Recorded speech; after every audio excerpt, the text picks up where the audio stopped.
சரஸ்வதி நமஸ்துபியம். லக்ஷ்மி என்ற சம்மம் சரணம் பிரபத்தி. உங்கள் அனைவருக்கும் கோடான கோடி நமஸ்காரங்கள்.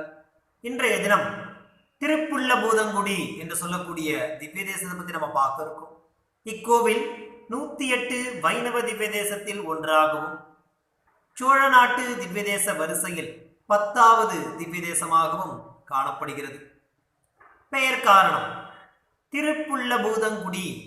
புல் என்றால் பறவை என்று பொருள். என்றால் அழகான என்று பொருள். பூதம் என்றால் சரீரம் என்று பொருள். அதாவது அழகான சரீரம் கொண்ட பறவை, ஜடாயு என்று நாம் புரிந்து கொள்ள வேண்டும். திருப்புள்ள பூதங்குடி அழகான சரீரம் கொண்ட பறவை ஜடாயு இத்தலத்தில் ராமனால் இறுதிக்கடன் செய்யப்பட்ட இடம் இது என்பதால் இத்தலம் திருப்புள்ள பூதங்குடி என்று அழைக்கப்படுகிறது.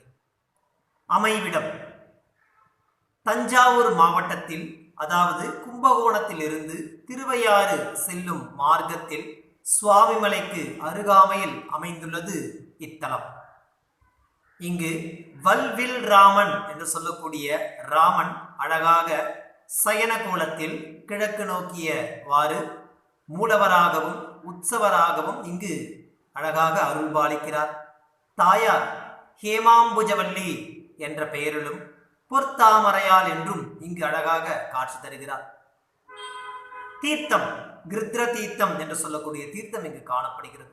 விமானம் சோபன விமானம் என்று சொல்லக்கூடிய விமானம் இங்கு அழகாக காணப்படுகிறது.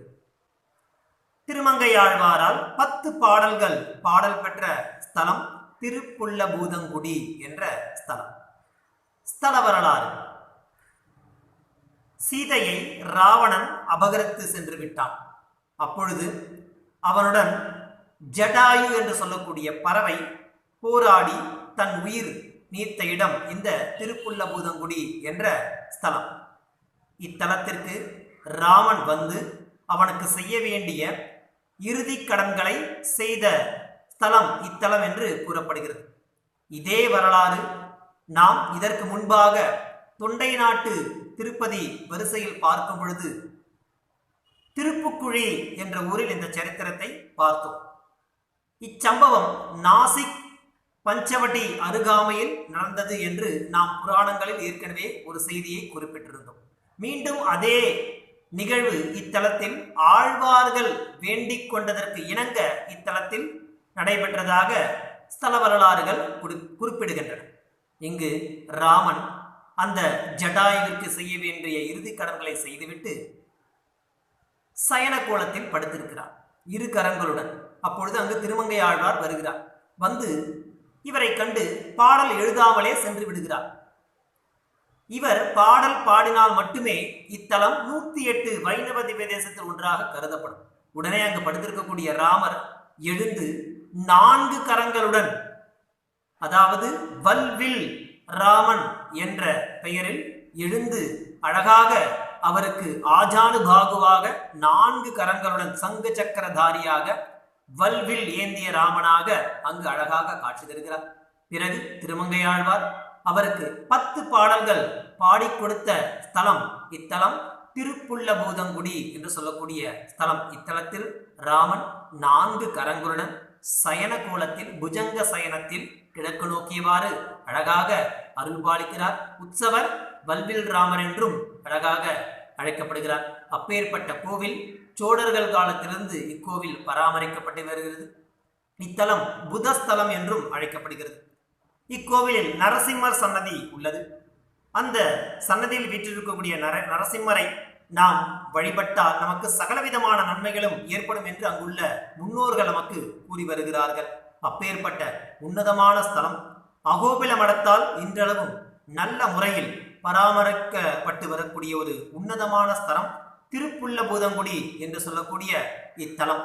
இத்தலத்தில் திருமங்கையாழ்வார் அழகாக அங்கு இருக்கக்கூடிய சோலைகளையும் மலர்களையும் அந்த ரம்யமான இடத்தில் வீற்றிருக்கக்கூடிய ராமனையும் நமக்கு அழகாக பாடி அனுபவித்து தந்திருக்கிறார். அப்பேற்பட்ட பாடல் என்னவென்று பார்க்கலாம். அறிவதறியான் அனைத்துலகமுடையான் என்னை யாருடையான் குறியமானி உருவாய கூத்தன் மன்னிய மறுவிடம் நரிய மலர்மேல் சுரும்பார்க்க எழிலார் மஞ்சை நடமாட புரிக்குள் சிறைவண்டு இசைப்பாடும் புல்லபூதங்குடிதானே. புல்லபூதங்குடி என்று சொல்லக்கூடிய இந்த இடத்தில் வீற்றிருக்கக்கூடிய கூத்தன் மன்னிய மறுமிடம், இந்த இடம் எப்படி இருக்கிறது? நரிய மலர் மேல் சுரும்பார்க்க எழிலார் மஞ்சை நடமாட பொறிகுள் சிறைவண்டு இசைப்பாடும். அங்கு இருக்கக்கூடிய மலர்களில் வண்டுகள் ரீங்காரமிடக்கூடிய அந்த ஓசை இசையாக கருதப்படுகிறது. அப்பேற்பட்ட இடத்தில் அறிவதறியான், அவனுக்கு அனைத்தும் தெரியும். அப்பேற்பட்ட ராமன் அனைத்துலகமுடையான், எல்லா உலகுக்கும் அதிபதியாக விளங்கக்கூடிய அந்த ராமன் என்னை ஆளுடையான், என்னை ஆளக்கூடிய தன்மையுடையவனாக இங்கு காட்சி தரக்கூடிய அப்பேற்பட்ட ராமன் நமக்கு சகலவிதமான நன்மைகளும் தருவான் என்று திருமங்கையாழ்வார் 10 பாடல்கள் மூலமாக அழகாக பாடி அனுபவிக்கிறார். அப்பேற்பட்ட ராமர் நமக்கும் சகலவிதமான நன்மைகளும் தருவார். அவரை நாம் சென்று தரிசனம் செய்ய வேண்டும் என்று உங்களிடம் பிரார்த்தித்துக் கொள்கிறேன். மீண்டும் அடுத்த வாரம் திரு ஆதனூர் என்ற திவ்ய தேசத்துடன் உங்களை சனிக்கிழமை என்று சந்திக்கிறேன். உங்களிடமிருந்து விடைபெறுவது உங்கள் திருமலை மாலோல விலாசம். கற்போம் கற்பிப்போம். தன்யவாதாக.